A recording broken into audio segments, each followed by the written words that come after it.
Thank you for this very warm welcome, Pauline and Suzanne, for inviting me, and it's really an honor to be with you. Where to begin? So, the overall topic for today is compassion fatigue, which I'll tell you right away does not exist. There's no such thing as compassion fatigue. The phrase does describe something that's very real, but what it describes is not people being tired of being compassionate. It's something else, and I'll come to that. So today, I turned on the news on my cell phone.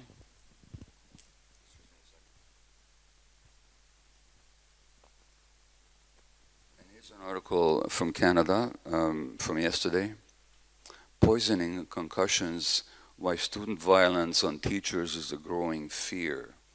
And what the article describes is that throughout Saskatchewan and throughout Canada, there's an increasing reports of adolescents attacking, assaulting their teachers. In Britain, recently it was reported that kids in schools, teachers are reporting large-scale polls of teachers in the UK are showing that teachers are seeing more kids who are distracted, unable to concentrate, and to sit still in the classrooms. The number of kids being medicated for ADHD and anxiety and everything else is going up. In the US at least, the number of kids committing suicide is going up. In the United States at least, last year, more Americans died of drug overdoses. More than twice as many Americans died in 1 year of overdoses than had died in the Vietnam, Iraq, and Afghan wars put together. Now the number of people diagnosed with autoimmune conditions, inflammations of the body, is going up. We can assume that these are individual pathologies completely unconnected to each other or to anything else, or we can say, there's something going on here that we need to understand if we're going to address it powerfully and accurately. Now, in my most recent book, The Myth of Normal, the argument I make is that if in a laboratory a scientist was growing organisms in a broth, we call that a culture broth. We talk about culturing organisms. We use the word culture, actually. If in that Petri dish, if in that brew, the organisms were thriving and proliferating properly, we'd call that a healthy culture. If in that same laboratory concoction, the microorganisms were dying or were showing signs of pathology in increasing numbers, we'd call that a toxic culture. Well, human culture is the same. If the organisms in the human culture are showing increasing signs of health, mutuality, inner peace, we'd say that's a healthy culture. But if the number of human beings who are troubled, who are hurting themselves, who are violent towards each other, who are showing signs of pathology of mind and body, or I should say mind-body, because the two can't be separated, then we'd have to say, what is the toxicity in this particular culture? So that's the question that I'm asking.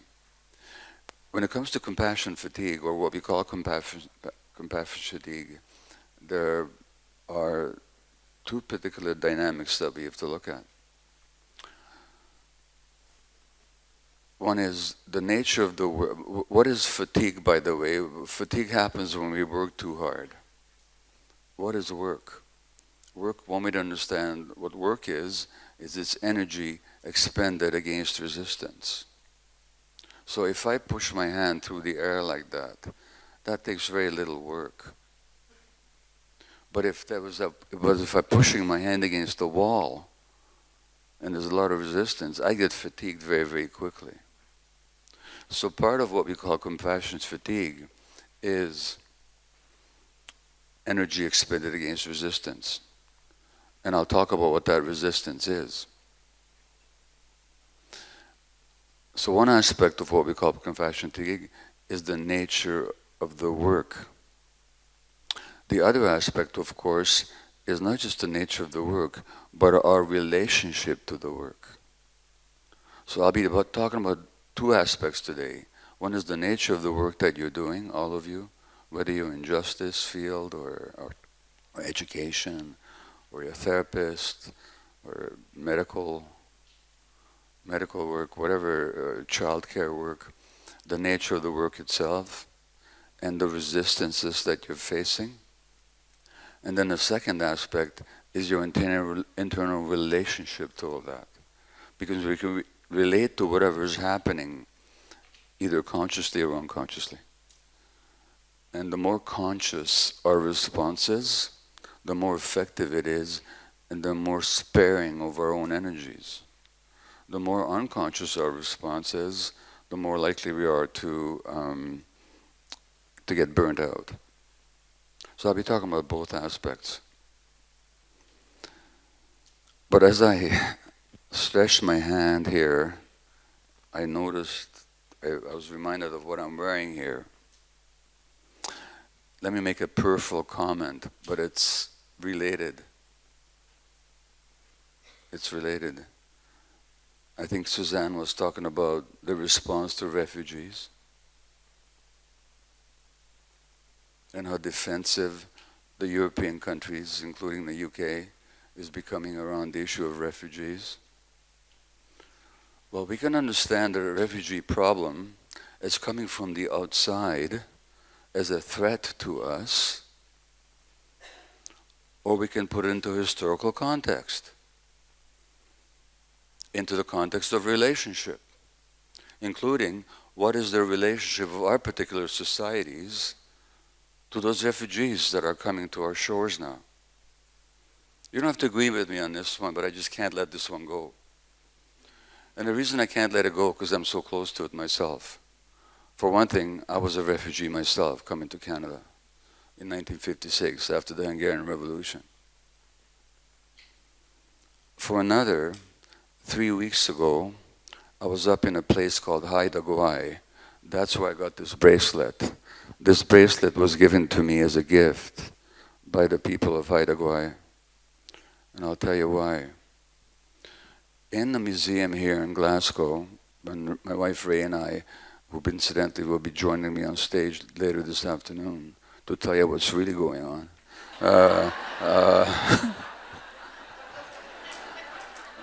When Ray and I visited the museum here, we saw a beautiful totem pole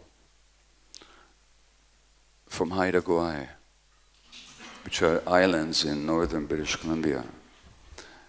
And we said to each other, what the hell is it doing here? And it's going to be given back. It's going to be sent back. But it was looted from the people of Haida Gwaii by the colonialists. Now, this bracelet was given to me because I did a workshop, a 2-day workshop up in Haida Gwaii with the Haida people. Haida Gwaii, until very recently, was called Queen Charlotte Islands.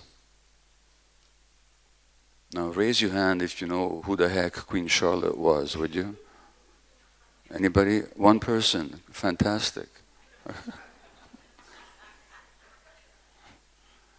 I want you to imagine the person who, it used to be known as Haida Gwaii, then it became Queen Charlotte Islands.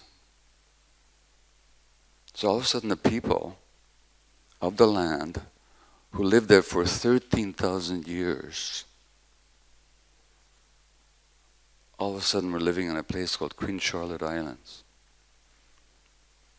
I want you to imagine what it would be like, the chief of Haida Gwaii, the people there, who effected the reversal of the name from Queen Charlotte Islands to Haida Gwaii. When I was growing up, it was Queen Charlotte Islands. More recently, it reverted to its original Aboriginal indigenous name of Haida Gwaii, which means land of the people. The chief who effected that transition is Chief Gujau, with whom I met, had the privilege of having dinner 3 weeks ago. I want you to imagine what it would be like if the Haida people landed here in what are called the British Isles, in the United Kingdom, and all of a sudden these islands were called Chief Gujau Islands. Then I want you to further imagine if your children went to school and they spoke either Gaelic or English, they'd be beaten up by their teachers. They'd have a pin stuck through their tongue if they spoke their native language. I had an 80-year-old woman, almost 80-year-old woman, come up on the second day of this workshop. And she says, Stan, I want you to help me, in front of 100 people, of her people. I said, what's the problem? She said, I've forgotten my language. She spoke perfectly good Haida till she was 5 years old, and then she forgot it. And not only did she forget it, even later on when she went to language school to regain her mother tongue, the words don't stick in her brain. And there's nothing intellectually or cognitively wrong with her. You know what happened? When she was 5 years old, she went to school. She had to go to school. These schools that were run by the churches and the state. And she spoke her native tongue. They took a stick and they beat her mercilessly. Age 5. And I said, how did you respond? She said, I said, why me? I was crying, why me? I said, can you say it in Haida? And the words came back to her. And this woman cried out in Haida, I don't know the words. Why me? Why me? And she started shaking. And the shaking that she was exhibiting was exactly the shaking that she experienced as a 5-year-old. And that's not the worst of it. The worst of it was already mentioned on stage here, and Michelle talked about it. The worst of it is that she began to loathe herself. She said, I hate myself. I can't forgive myself. I said, why not? She said, because I was so passive. I was so helpless. I can't forgive myself for being so helpless. Now, you know what the reality is? The reality is that her passivity and her helplessness were the wisdom of her organism that saved her life. Imagine what would have happened if she had fought back.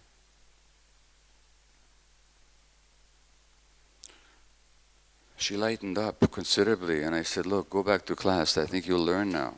And I think she will. But the point I'm making about, not only that, then of course, not only did they deprive these people of their language, then they took their culture. That's why the totem pole is here in Glasgow. It doesn't belong here. When it comes to the refugees, where are these people coming from? 3 days ago, I visited Westminster Abbey. Westminster Abbey is a fantastic mausoleum of history. There are these monuments, statues, eloquent inscriptions to the people that went abroad and oppressed and murdered people all over the world in the name of the empire. Scotland has its own history with the British Empire.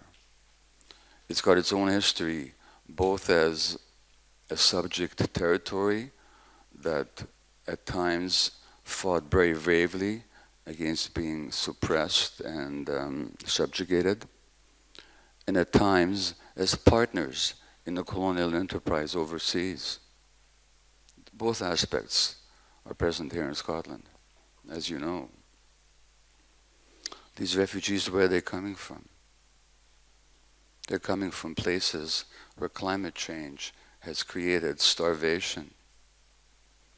They're coming from places where Western intervention has destroyed entire societies and cultures.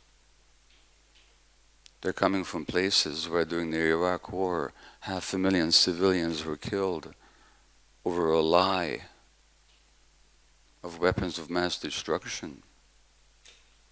I could go on. And you know what? The book Brave New World, 1984, by George Orwell, you know what it begins with? On the very first pages, if I remember right, there's a scene of refugees dying in the Mediterranean. Do you know how many refugees died in the Mediterranean in the last 10 years? 27,000. Did you know that figure? And if you didn't, how come?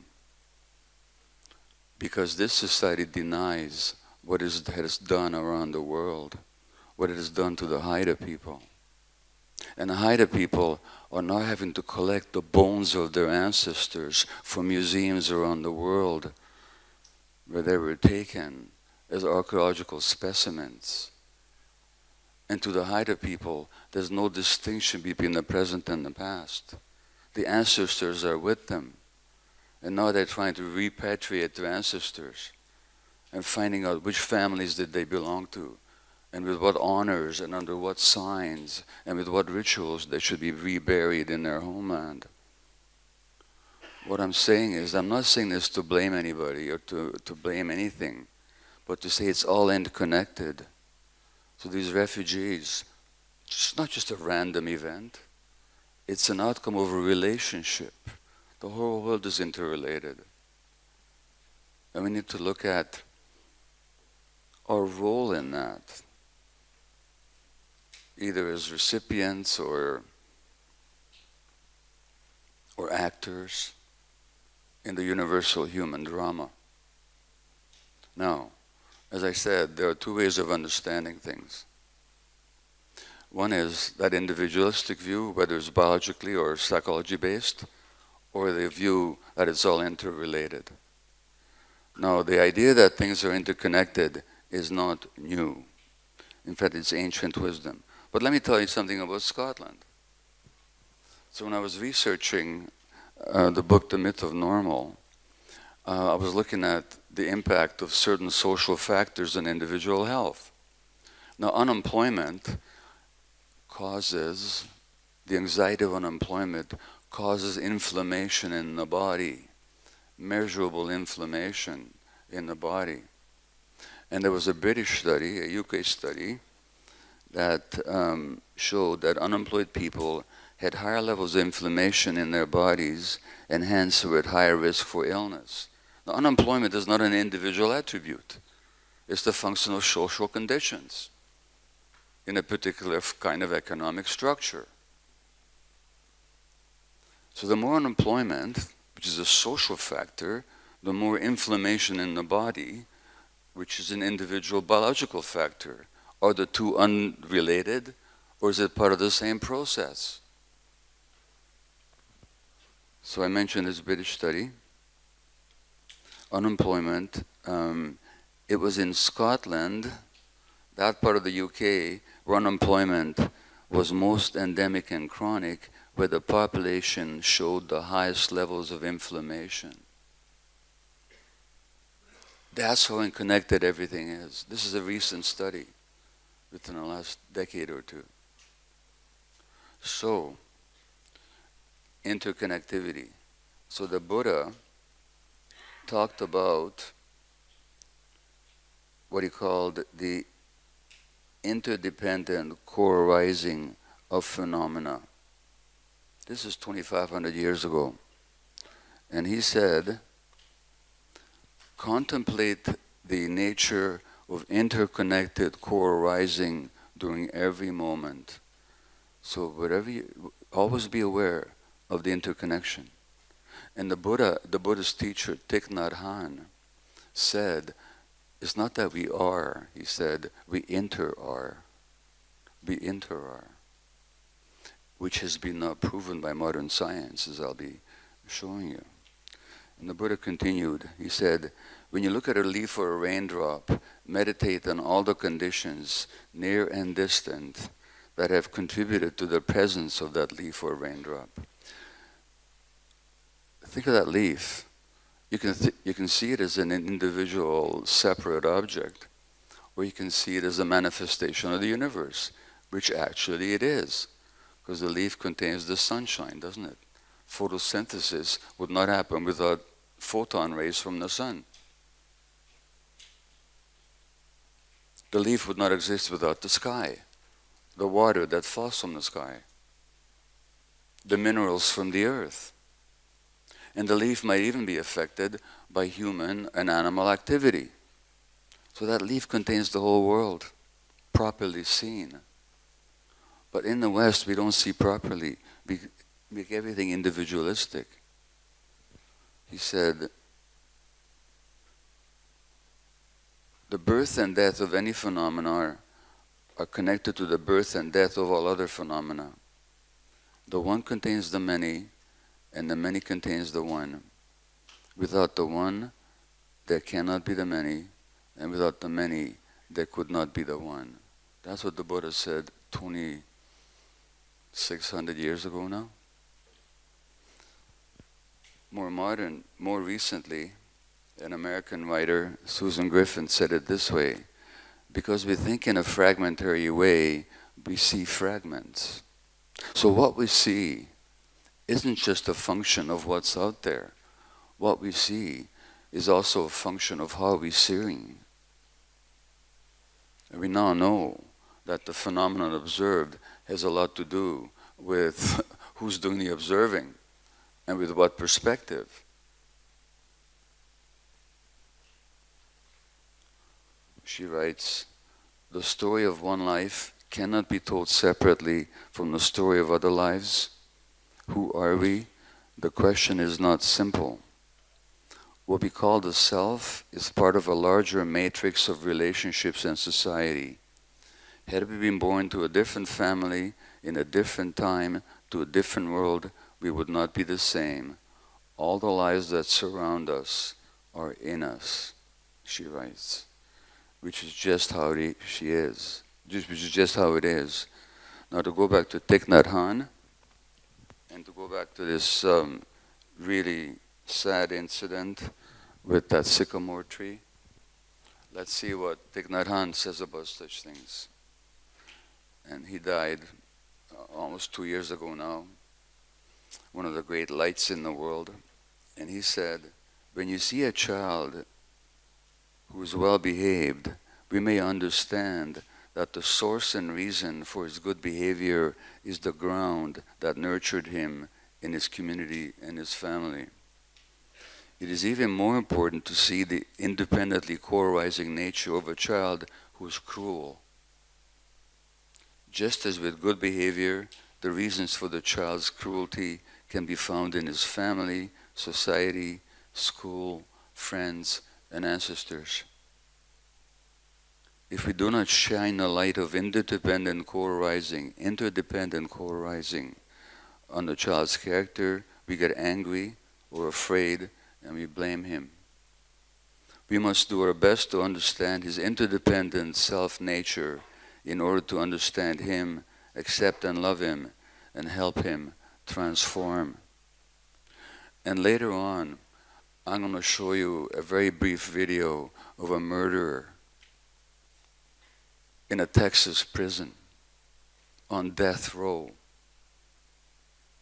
And you'll see something I think quite extraordinary about the capacity of human beings for transformation. So, let me first of all give you an overall perspective on human development with this understanding that it's interdependent. The the great American psychiatrist and author who you would do so well to invite here sometime, Dr. Dan Siegel. Has Dan Siegel been up here? Not yet? Okay.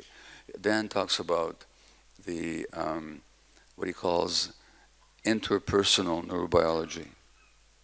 And what Dan did as a psychiatrist, like me in my medical training, because of the limitations of modern medical perspective, at some point I had to look beyond what I was being taught to understand what I was observing.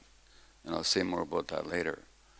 And this happens to quite a few medical doctors, by the way, that we go through a medical training and then, we appreciate the science and the inventiveness and the brilliant achievements of our discipline, but at the same time, we become frustrated by the limited and narrow perspectives that we've been taught.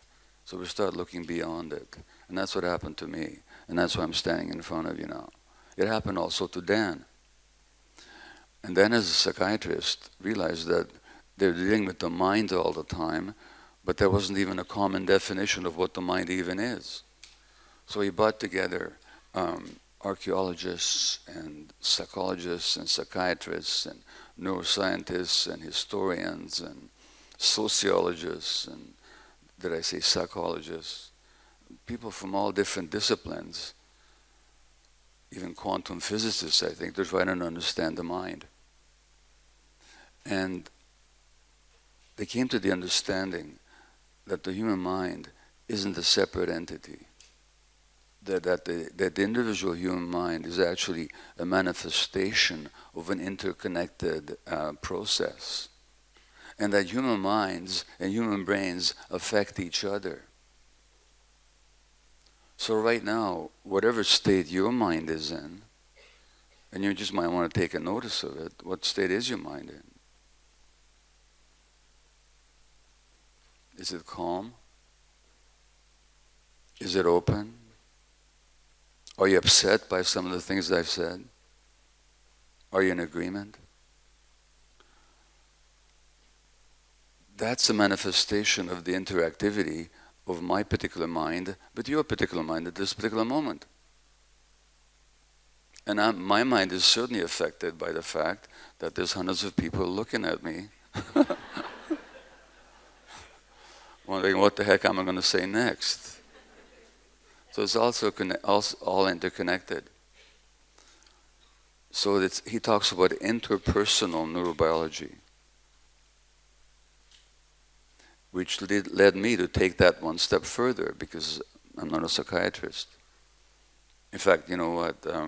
The London Evening Standard had an article about me yesterday, and they said I was a psychiatrist, and I had to call them up and say, look, thank God I'm not,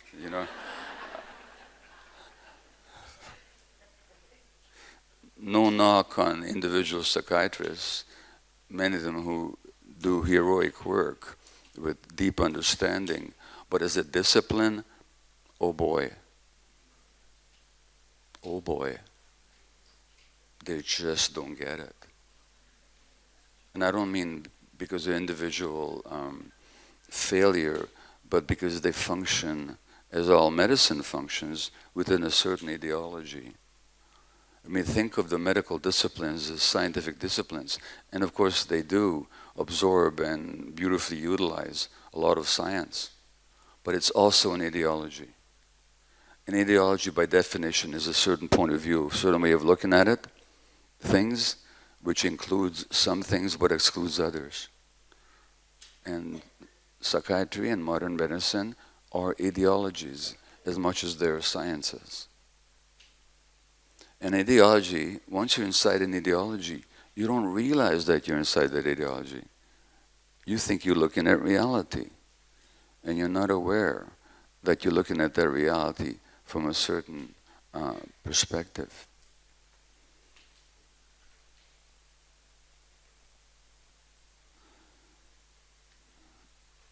And I have to remember, what the heck was I saying before?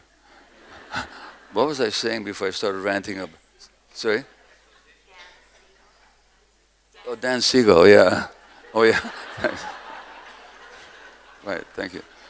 I do have an ADD. You know. Uh,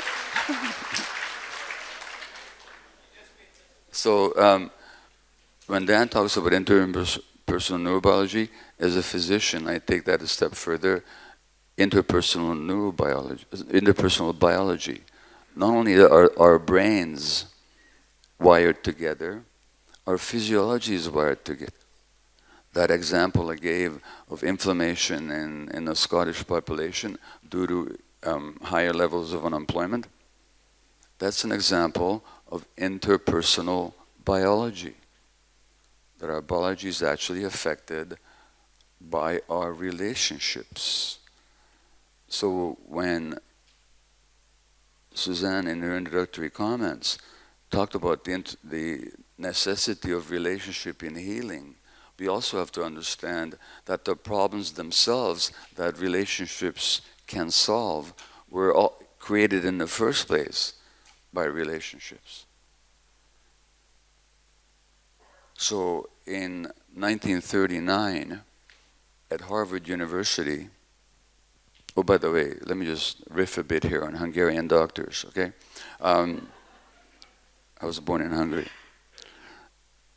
3 days ago in London, Ray, my wife and I saw a play called Dr. Semmelweis by starring this great actor, Mark Rylance, who we had the pleasure of meeting afterwards outside a pub across from the theater. And Dr. Semmelweis was a Hungarian physician, one of my heroes growing up. And my heroes were always the contrarians and the rebels, you know, and he was one of them. He was one of them. I mean, one of my favorite movies is Braveheart, you know, and I know that historically it's not entirely accurate, but boy, I wish it was, because I love those rebels, you know. Anyway, Semmelweis was a Hungarian-born physician working in Vienna in the 1840s. And he noticed, and he delivered babies. He was an obstetrician. There were 2 wards in the Vienna hospital, one of the most important hospitals in the world. There was a ward where the babies were delivered by midwives, and another ward where the babies were delivered by physicians. And the death rate from what they called puerperal fever or sepsis, post-birth infections, was much higher on the doctor's ward than on the midwife's ward. For years and years and years this went on. And Semmelweis came to the striking realization that the doctors would be doing autopsies on infected corpses. And then when the woman went into labor, they'd dash across to the maternity ward and deliver the babies without washing their hands. Now this may seem obvious to us today. It was revolutionary in those days. And this is before Sir Joseph Lister, about 20, 30 years before Lister discovered the germ theory of disease. So Semmelweis hypothesized that there's some kind of matter that's being passed on from these corpses onto these women. But he didn't know what that was. They didn't know about bacteria then. And people said, and so he actually had the doctors wash their hands, and the death rate went down dramatically. And the resistance on the part of the medical profession was vociferous and violent. He was laughed out of the profession. His findings were demeaned. He was attacked. Now, he was a troubled guy. He ended up dying 2 weeks after being committed to a mental health institution. And you know what he died of? They beat him. He suffered a wound. It got infected, and he died of sepsis.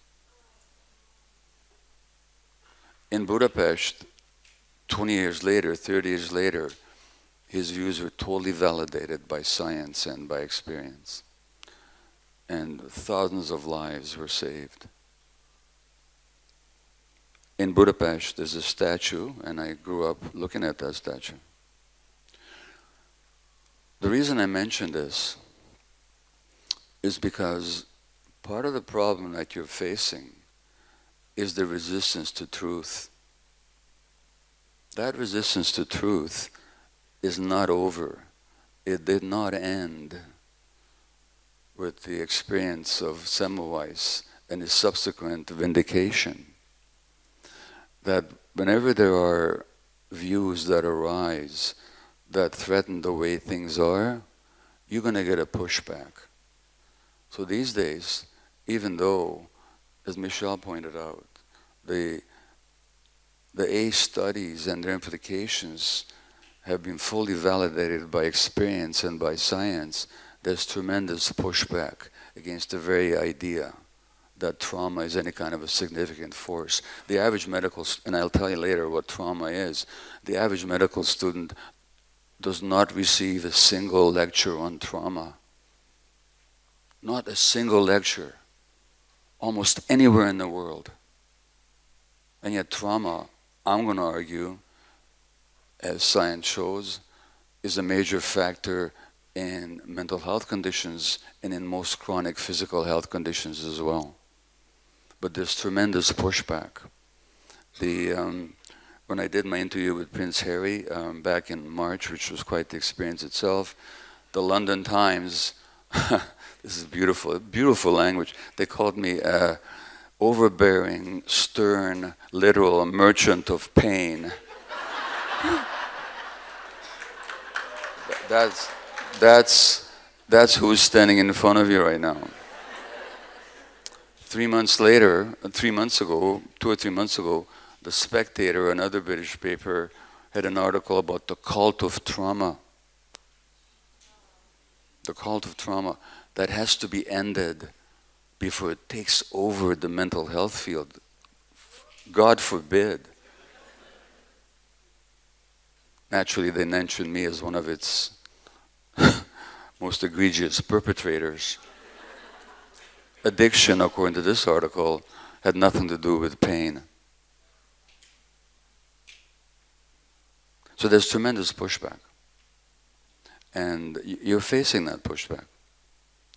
And I know that 4 or 5 years ago, when you had Nadine Burke-Harris here, and then you had me up here, and then you had Fritzi Horstman here from the Compassionate Prison Project, there may have been a certain enthusiasm, and I kind of thought, oh boy, they're going to find out, you know, because you thought that all we have to do, I don't know if you thought this, but there's a tendency, I used to think this, that all we have to do is present the truth to people, and they're going to say, thank you very much. No, they ain't. Because that truth threatens them on a certain level. So part of what you're experiencing as compassion fatigue is just the pushback that you're going to face for the truth that you're trying to express and embody in your work. So that's part of the fatigue. But to go back to Hungarian physicians, in 1939, there was another Hungarian doctor called Soma Weiss, and Soma Weiss, W-E-I-S-S, taught at Harvard.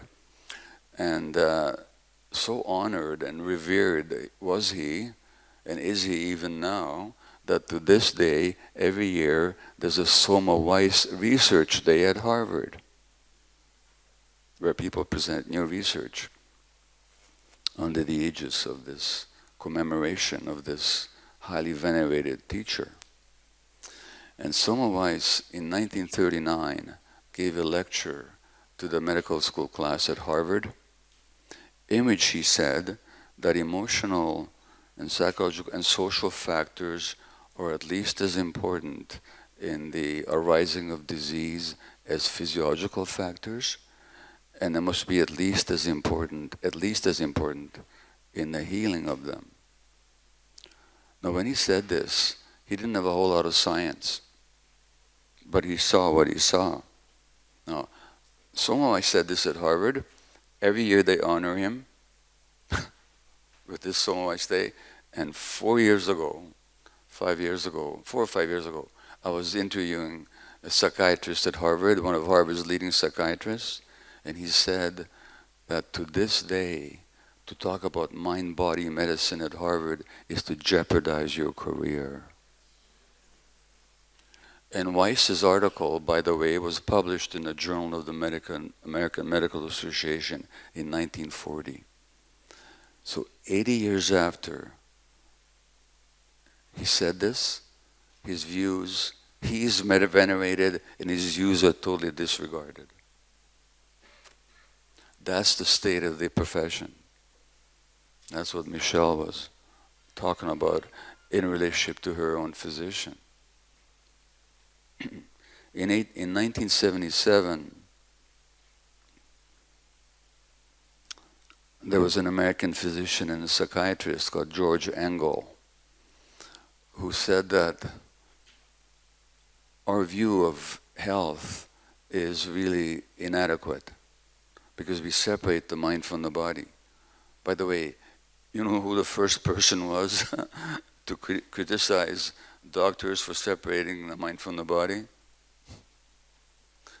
It was Socrates, 2,500 years ago, who said that the problem with the doctors of today is they separate the mind from the body. They don't see the whole.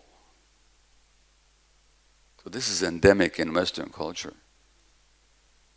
And George Engel called for what he termed a biopsychosocial approach, which understands that human biology is inseparable from psychology and from people's social conditions, which I've already given you one example of. And what tends to happen, you'd think that when people come up with these great insights, the reception will be enthusiastic and they will transform. But the system has got its own ideology, it's got its own purposes, it's got its own intentions. And it's almost impenetrable. And again, it's going to continue that way for a long time. So in considering your own work, to the extent that you align with a view of reality that Suzanne talked about, that Michelle talked about, and that I'm trying to convey here, to the extent that you align with it, expect resistance. Expect that it's not going to be appreciated necessarily or even understood. And that really magnifies the difficulties that you're facing. Because not only are you dealing with a traumatized population, and everybody you deal with is traumatized, otherwise you wouldn't have to be dealing with them. Pretty much. All the troubled kids, all the mentally ill people, or so-called mentally ill people, all the people who are acting in ways that are harmful to themselves or to other people, they're all traumatized. And so not only are you having to deal with people that are very troubled in themselves, but you're also having to do so to one degree or another in institutions and organizations and in a larger culture that's not very open and perhaps even resentful of the way you see things. And that's very difficult. So, and that's not going to change overnight. Which is not to say that you should be discouraged or somehow dissuaded from your path, but it does mean that you have to be realistic about the context that you're facing.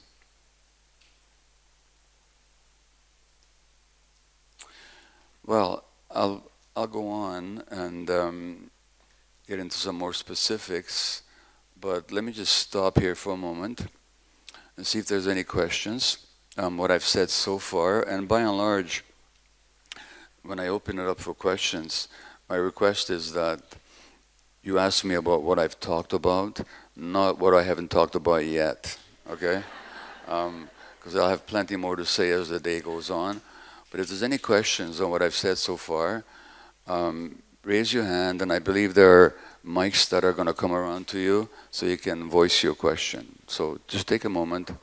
Anybody have anything to say or to ask? Yeah.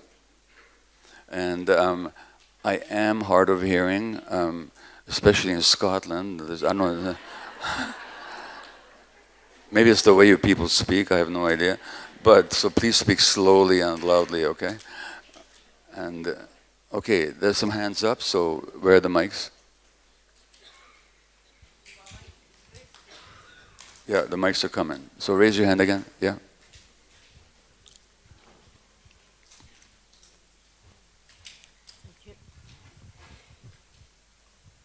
How do we get the doctors to actually listen? Sorry, where are you?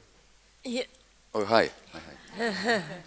How do we get the doctors to actually listen and take on board that the mind and the body are actually connected through trauma? Say that again. The doctors, what? How do we get the doctors How do you to get them? understand that the mind and the body Okay, got it, are yeah. connected? I don't know. Got you?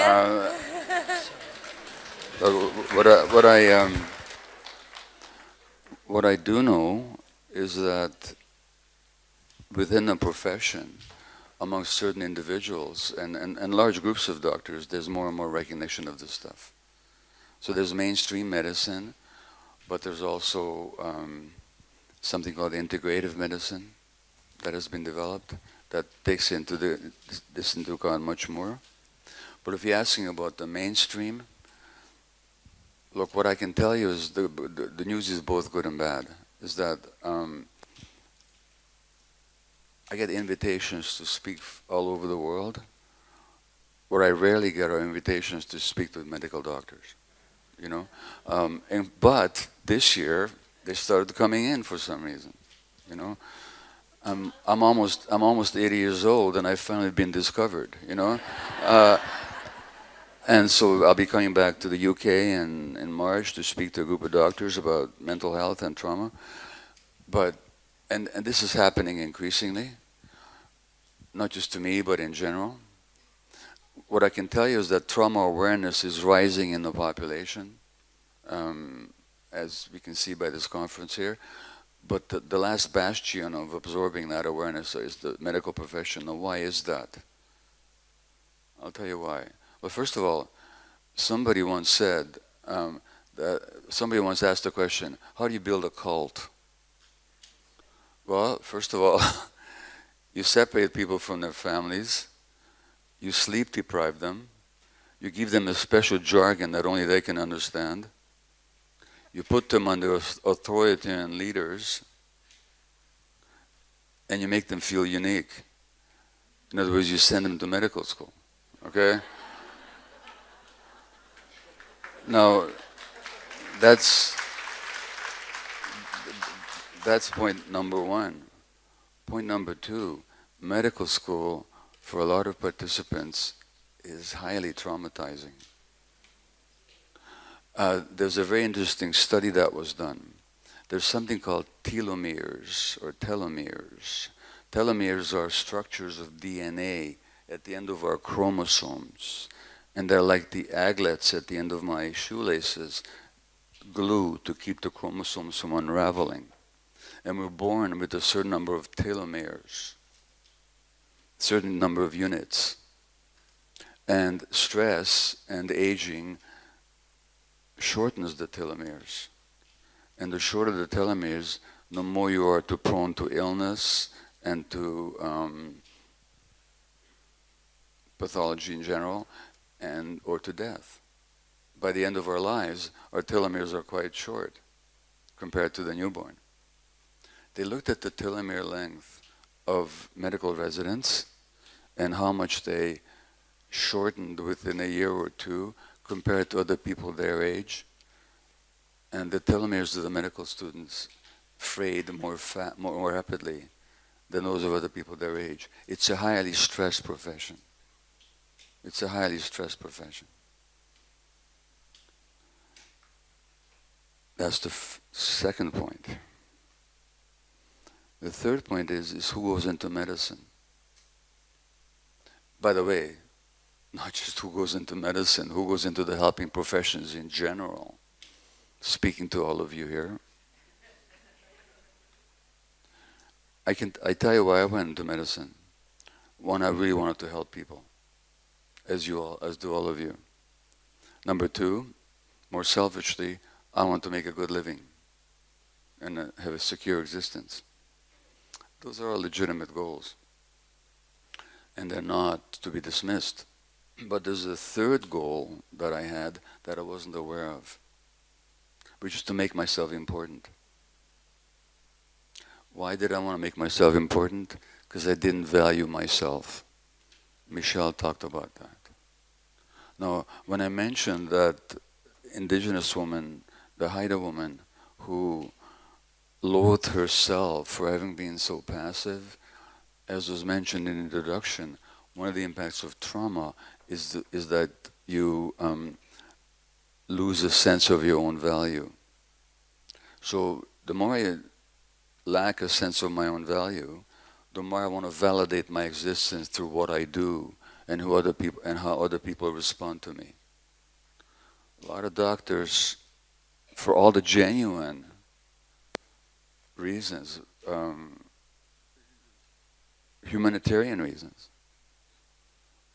that impel them to go into that particular profession, and I should generalize this to people in the helping professions overall, there's often also an element of needing to be important. And I'll talk more about that later. But the result is that then you start to identify with your role and how you see things. You're not going to accept, oh my God, so for 20 years I've been practicing medicine in a certain way, and somebody comes along with a new point of view, and I'm going to say, oh God, thank you, now I understand things better. No, you're going to defend your point of view, because your self-importance is dependent on what you've identified with. So it's a very tough nut to crack. And I don't spend too much of my time worrying about how to do it. I just encourage you as well not to. I mean, if you have a good relationship with certain physicians and you're in a position to have an open-minded conversation, by all means, please do it. But don't beat your head against the wall. Just do your work, demonstrate its value, speak your truth. As a very wise man once said, those that have ears will listen. And those that don't have ears, well, not much you can do about it. Okay? That's my answer, yeah? Okay? Yeah? Hi. I'm a bit nervous to admit that I'm a medical doctor after... That's okay. But I really felt I needed to speak and say, firstly, thank you for coming to Scotland. I'm a bit nervous. And that I So you agree. said you're a medical doctor? Yes, yes. How many lectures did you receive on trauma? I've never received a lecture on trauma. Yeah, exactly. And the reason I've learned about trauma is that I've had a very traumatic experience being a doctor. Yeah. And I think many, many doctors are traumatized by the experience of going to medical school, Yeah. which is, for me, I recognise now, was a traumatic experience. Medicine attracts people who feel they have little value. Yeah. And I was encouraged to go to medical school because I was seen as intelligent, and it was a way to please my parents. Yeah. And so, and you're right, it is a cult, and I was part of that cult for many years. And I eventually realised it was killing me, and I needed to speak up about things that I saw that I didn't agree with. Yeah. And you are right about the pushback that causes. And what I was going to say was, how do we get the other doctors to listen? That was my question. Could I ask how many other doctors of medicine there are in the room? Because I'd love to meet you. Because probably aren't very many. Oh, there's another one over there. Yeah, would the doctors stand up for a moment?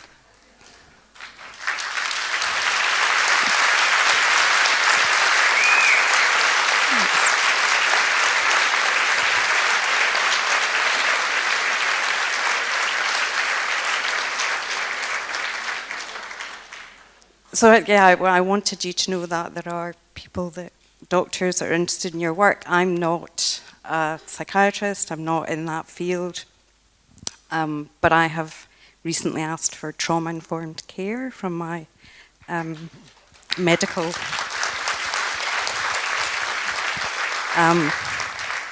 So thank you for speaking. So thank you, and thank you for identifying yourself and for asking your colleagues to identify themselves, because you need to support each other.